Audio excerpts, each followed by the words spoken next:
Hello everyone. एक internet पर, एक सोशल मीडिया पर एक संदेश, एक मैसेज बहुत वायरल हो रहा है और वो ये है कि सीएमए के जो जून 25 और दिसंबर 25 में एग्ज़ाम्स होने वाले हैं उसका पेपर पैटर्न चेंज होगा, उसमें क्वेश्चंस अलग अलग टाइप के आएंगे। अभी तक इंस्टीट्यूट ने इसका कोई नोटिफिकेशन नहीं निकाला है, पर कुछ बहुत ही अच्छे अच्छे टीचरों ने इसके ऊपर वीडियोस बनाए और अपना व्यू सामने रखा है। जाहिर सी बात है कि हो सकता है कि उनकी किसी काउंसिल मेंबर के साथ बातचीत हुई होगी और इस मामले पर डिस्कशन हो रहा होगा इंस्टीट्यूट के अंदर, कुछ रिकमेंडेशंस उड़ाए गए होंगे। उसी को मद्देनज़र रखते हुए उन्होंने इसके ऊपर आके स्टूडेंट लोग को गाइड किया होगा। मेरा इसके ऊपर जो ओपिनियन है वो थोड़ा सा डिफरेंट है। I will explain it to you. सबसे पहली बात ये कही जा रही है कि आने वाला जो एग्ज़ाम है जून 25 और दिसंबर 25, इसमें पेपर टफ हो जाएगा। पेपर में 3 लेवल आ जाएंगे, ABC करके लेवल, और उसमें ये रहेगा कि इजी, मीडियम और डिफ़िकल्ट लेवल। ये एक पहली बात बोली जा रही है। दूसरी बात बोली जा रही है कि ऐसा फैसला क्यों कर रही है इंस्टीट्यूट डिफ़िकल्ट पोर्शन डालने का, क्योंकि दिसंबर के या जून के जो 2024 के पेपर्स थे वो बहुत ही ईजी या एवरेज थे, इसलिए। ठीक है, मैं इन दोनों बातों के बारे में आपको अपना ओपिनियन क्लियर देना चाहता हूँ। फर्स्ट पॉइंट तो ये है कि 2024 में जो भी पेपर्स आए हैं, दिसंबर हो या जून हो, वो इजी तो सर बिल्कुल नहीं थे। ठीक है, मैं लॉ पढ़ाता हूँ और लॉ का पेपर्स मैंने डिस्कस भी किया था अभी दिसंबर एग्जाम के बाद। किसी हाल में आप इजी नहीं बोल सकते। पॉइंट नंबर 1, जो इंस्टीट्यूट ने वेटेज बोला था ना कि इस चैप्टर से इतना % का आएगा, वो फॉलो नहीं हुआ। जिसमें उन्होंने बोला था 5% उससे 2 मार्क का आया, जिससे उन्होंने बोला 10% उससे 20-25 मार्क का आ गया, और कोई जगह जहां अनएक्सपेक्टेड था वह ज़रूरत से बहुत ज़्यादा मार्क का आ गया। तो वेटेज पूरा इंस्टीट्यूट ने हिला के रख दिया था पेपर में। तो कोई स्टूडेंट जो वेटेज सोच के गया होगा कि मैं ये पढ़ के जाऊँगा तो पास जाऊँगा, वो फंस जाएगा बेचारा। वेटेज में बहुत गड़बड़ हो गई। दूसरी, 7 मार्क के डिस्क्रिप्टिव क्वेश्चन थे।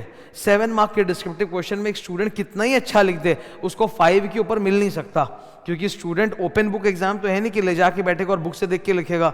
7 मार्क के क्वेश्चन में आप ही हमको बताओ कि 5 लाने में भी जान निकल जाएगी एक स्टूडेंट की, तो वो किस मामले में आप बोल सकते हो कि ईजी है। तीसरा, जो MCQs आए थे ना, MCQ में भी 4-5 ऐसे भयंकर MCQ थे जो स्टूडेंट को पता तक नहीं होगा। पेनल्टी पूछ ली उन्होंने कि पेनल्टी क्या है बताओ, कहाँ से याद रहेगा सर स्टूडेंट को इतना पेनल्टी वो लिख के आएगा एग्जाम में।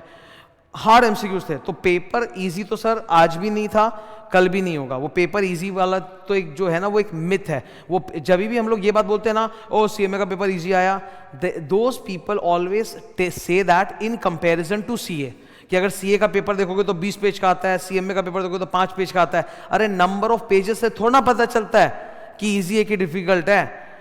कभी कभी तो क्या होता है, लंबा पेपर भी जो होता है ना वो इजी हो जाता है, क्योंकि कहानियां इजी रहती, सवाल इजी रहते हैं, और कभी छोटा पेपर भी एकदम हार्ड हो सकता है। तो लेंथ ऑफ द पेपर पे आप इजी हार्ड नहीं बोल सकते। तो मैं तो इजी कतई मानता नहीं हूँ। जो भी लॉ के पेपर्स आए थे एकदम ही खतरनाक टाइप के पेपर्स आए थे। Point number 1। Point number 2, institute ने अभी तक जून या दिसंबर एग्जाम जो होने वाले हैं 2025, उसके लिए उन्होंने कोई भी मॉडल क्वेश्चन पेपर इशू नहीं किया है। मॉडल क्वेश्चन पेपर जब तक इंस्टीट्यूट हमेशा एग्जाम के 2-3 महीने पहले निकालती है, तो जब तक वो नहीं आएगा हमें पता नहीं है कि पेपर पैटर्न अंदर से चेंज हो रहा है कि नहीं। जैसे मैं लॉ की बात करता हूँ, लॉ में 30 मार्क का MCQ है, 15 MCQs of 2 marks each, and you have got 70 mark का डिस्क्रिप्टिव क्वेश्चंस, जहाँ पे बहुत चॉइसेस होते हैं। पेपर 128 मार्क का होता है और आपको अटेम्प्ट करना है 100 का, तो 7-7 मार्क के लंबे लंबे क्वेश्चन होते हैं। तो क्या पेपर पैटर्न चेंज होगा, MCQ डिस्क्रिप्टिव का रेशियो चेंज होगा, वैसा कोई खबर आया नहीं है। ज़्यादा से ज़्यादा मैं ये फोरकास्ट कर सकता हूँ कि डिस्क्रिप्टिव में ज़्यादातर क्वेश्चंस डायरेक्ट होते हैं, केवल कुछ कुछ केस स्टडी वाले क्वेश्चन होते हैं। तो ये भले ही हो सकता है कि आने वाले टाइम पे कि डायरेक्ट क्वेश्चंस की संख्या कम कर देंगे और जो केस स्टडी वाले क्वेश्चंस है वो ज़्यादा कर देंगे। तो वो हार्ड नहीं बनाएगा, वो पेपर को ईजी और इंटरेस्टिंग बनाएगा। अगर केस स्टडी टाइप के क्वेश्चन आते हैं ना, मैं तुमको बताता हूँ, केस स्टडी टाइप के क्वेश्चन भी एकदम सीधे ही होते हैं, बस वो कहानी की तरह आपको पूछ लिया। एक सवाल जो मुझे आपसे पूछना है, मैं डायरेक्टली पूछ सकता हूँ या मैं घुमा के कहानी में पूछ सकता हूँ, पर आंसर वही रहेगा। आंसर में कोई बहुत ज़्यादा चेंज आने वाला नहीं है। तो पेपर पैटर्न जो आगे आप देखोगे, मेरे हिसाब से वो एकदम आज तक स्टैंडर्ड आया, आगे भी स्टैंडर्ड आएगा। हाँ, ये बात तो हम सारे टीचर्स आपको बोलते हैं कि you should prepare 100% for exam. Exam में आप सेलेक्टिव स्टडी करके मत जाओ, आप 100% पूरा पढ़ के जाओ। ये बात तो हम सारे टीचर्स बोलते हैं। वो तो पहले भी था, वो तो अभी भी है, कि 100% पढ़ोगे तो ही बचोगे, वरना मरोगे, क्योंकि जिस चीज़ को छोड़ोगे उससे ज़्यादा मार्क आ सकता है एग्जाम में, और जिसको तुम ज़्यादा वैल्यू करके जा रहे हो, क्या पता वो बहुत कम मार्क का है एग्जाम में। तो 100% कवरेज करना चाहिए, उससे रिस्क नहीं रहता, ये बात तो सच है, ये मैं हमेशा बोलता हूँ। बट एज फार एज कि paper pattern will become very hard और difficult, I don't think so. आज तक हार्ड था, आगे भी हार्ड रहेगा, और अगर आज तक तुम किसी को ईजी लगा है, साधारण लगा है, तो आगे भी फिर साधारण रहेगा, ठीक है। ये आपके एक सोचने का नजरिया हो सकता है। डायरेक्ट क्वेश्चंस जो होते हैं या कम पेज का क्वेश्चन पेपर, वो इजी नहीं होता है। मैं तो हमेशा बोलता हूँ 7 मार्क के बदले अगर 2-2, 3-3 मार्क के डिस्क्रिप्टिव पूछे तो ज़्यादा स्कोरिंग है। अगर आज एक 2 मार्क का डिस्क्रिप्टिव या 3 मार्क का डिस्क्रिप्टिव या 4 मार्क का डिस्क्रिप्टिव आता है तो स्टूडेंट को उसमें मार्क्स ज़्यादा मिलेगा, 2, 3, 4। 7 मार्क के डिस्क्रिप्टिव में यार कितना ही लिख लो, you are not going to get 7 out of 7। Okay, so that was my message for all of you.